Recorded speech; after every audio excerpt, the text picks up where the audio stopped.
Hello YouTube, I'm Joey Russo, disabled competitive pistol shooter and retired Rangemaster, here with another episode of the Rangemaster's Bench to take a quick first look at the Beretta 92x Performance Defensive.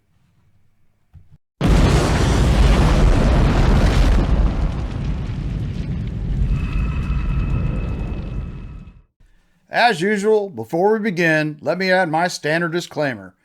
These are obviously still only my professional opinions, based on over 30 years of serving in professions of arms.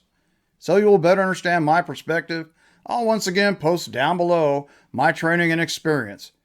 I will also add as a warning, any attempt to replicate my actions are discouraged, and done so at your own risk. I'll assume no responsibility.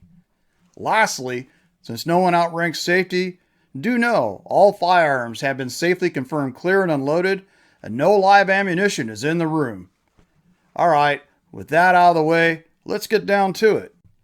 I've been competing in IDPA now for over a decade. I really enjoy what I term the problem solving with a gun aspect of shooting stages. More than that though, are the great people I've met from all over the country who make up the IDPA community, many of whom I consider part of my range family. However, long before I began competing, I began appreciating the Beretta 92 M9 series of pistols. First, while in the Army, where I witnessed the M9 replace our tired 1911s. Then later in law enforcement, where I carried the 92 on duty, trained with 92 experts like Ernest Langdon to learn how to master the DASA trigger, and became a Beretta armorer to understand what was needed to keep the gun running reliably. So when I learned Beretta was manufacturing a 92 purpose-built for IDPA, I knew I had to get one. The 92x Performance Defensive is made in Italy, and unlike my other 92s, is an all-steel gun with a lot of heft. It uses a Vertex-style frame with a thicker profile Brigadier slide that is optics ready and has an adjustable rear sight with fiber optic front. It is capable of both double action single action or DASA and single action only or SAO operation. With discount, I paid about $1,600 delivered. My 92x Performance Defensive shipped in a hard plastic box with 2 magazines, reduced capacity 10 rounders since I live in the People's Republic of Washington State. Also included a replacement full-size grip, which when installed mimics the classic 92's humpback grip profile, a magazine loader, sight tool, small Allen wrench for trigger over travel adjustment, and assorted documentation was also in the box. As I mentioned earlier, this is a purpose-built IDPA gun for use in Enhanced Service Pistol or ESP, Stock Service Pistol SSP, and Carry Optics CO divisions. With 10, 15, and 17 round factory mags with stock base pads, the 92x Performance Defensive fits in the ESP SSP CO IDPA box with plenty of room. Weighing the iron-sighted 92x Performance Defensive with the same 10, 15, and 17 round factory mags with stock base pads yielded weights of 42.18 ounces with the 10 and 17 round mags and 42.24 ounces with the 15 round mags. I was kind of surprised that the 15 rounders were a little bit heavier than the 10 and 17. ESP and SSP division's max allowable weight is 43 ounces. For CO division, max allowable weight is 45 ounces. And for reference, a Trijicon SRO weighs about 1.6 ounces. And then there's the mounting plate weight to consider too. So the 92x Performance Defensive is close to being overweight and may need to lay off the pasta there. Let's now go to the bench for a closer look. First impressions are lasting ones, and Italian designers did not disappoint. The 92x Performance Defensive is a sharp-looking pistol. Speaking of looks, at first glance you might think the 92x Performance Defensive is stainless steel, but it actually is made of carbon alloy steel with Beretta's nightstand finish applied. This finish is reported to be extremely durable, and we'll see how it wears during the full review process. Nightstand also is said to have high lubricity characteristics, and it does feel slick, reminding me of an old MP3 finish 1911 I have. In the hand, the all-steel 92x Performance Defensive feels solid. I like the ergos provided by the extended beaver tail, which allows him to get high up under the tang, as well as the 1911-ish Vertex-style grip frame profile.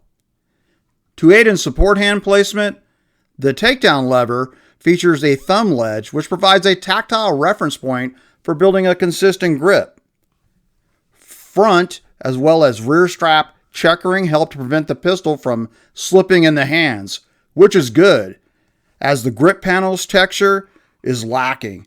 These are way too slick for my taste, and I'll definitely be replacing these with something a little more aggressive.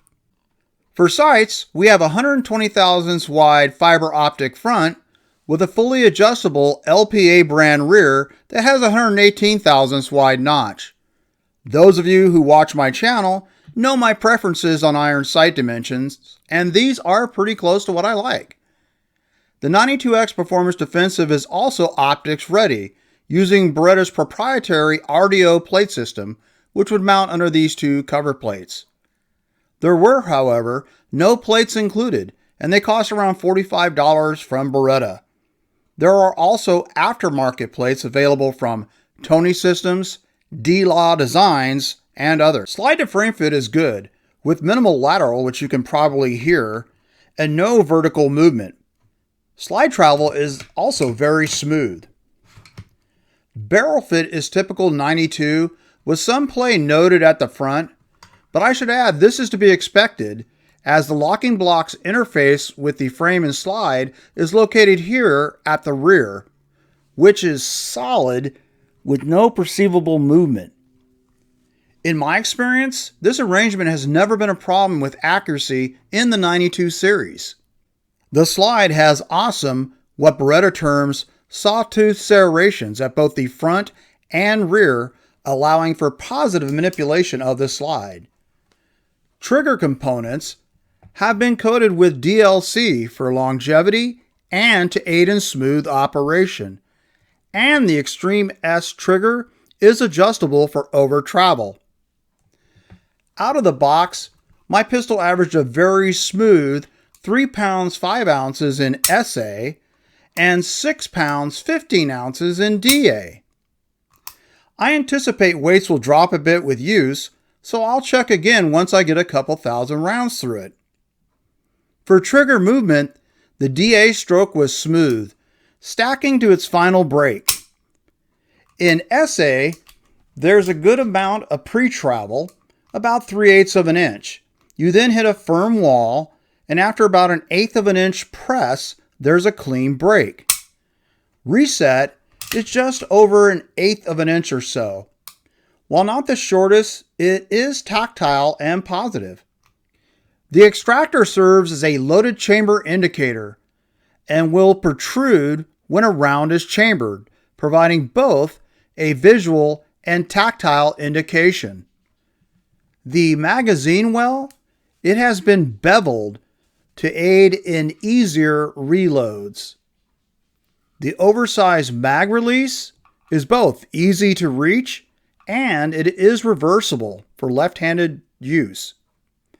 The slide catch is extended, and for my hand thumb size, able to be depressed with my dominant hand thumb, or ran like a 1911 with my support hand thumb.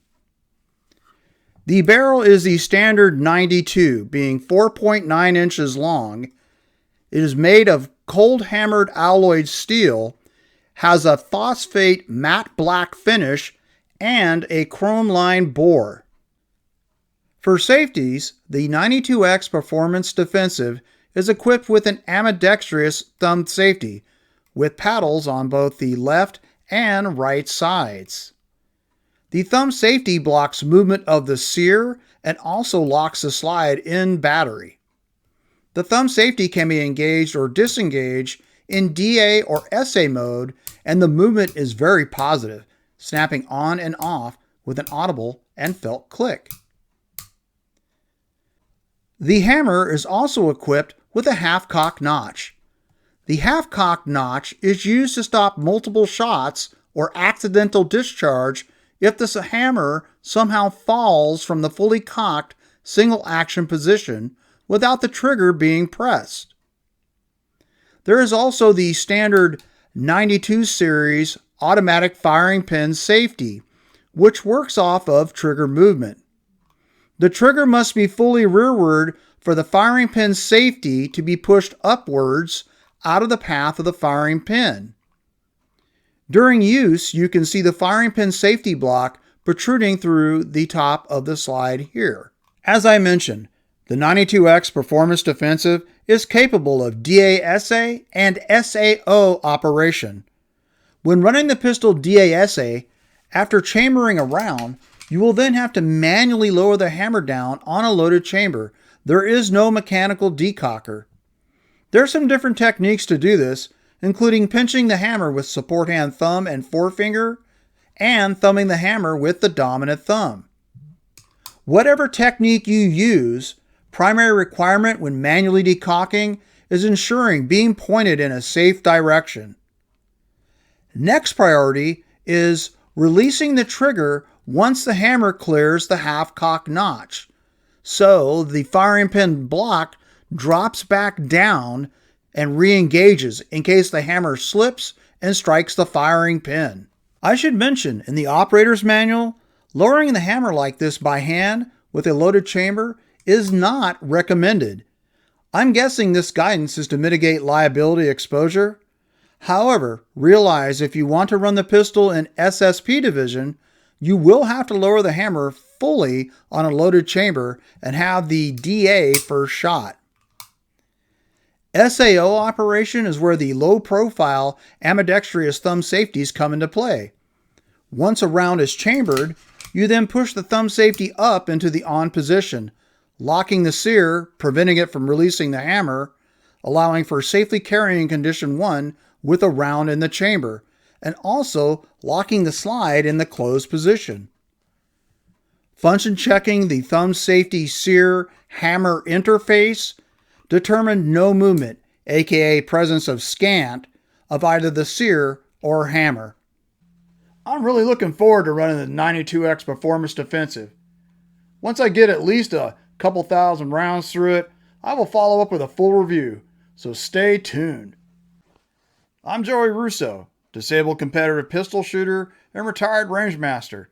Thanks for watching. Until next time, take care, and remember, where there's a will, there's always a way. Don't let anything keep you from pursuing your passion.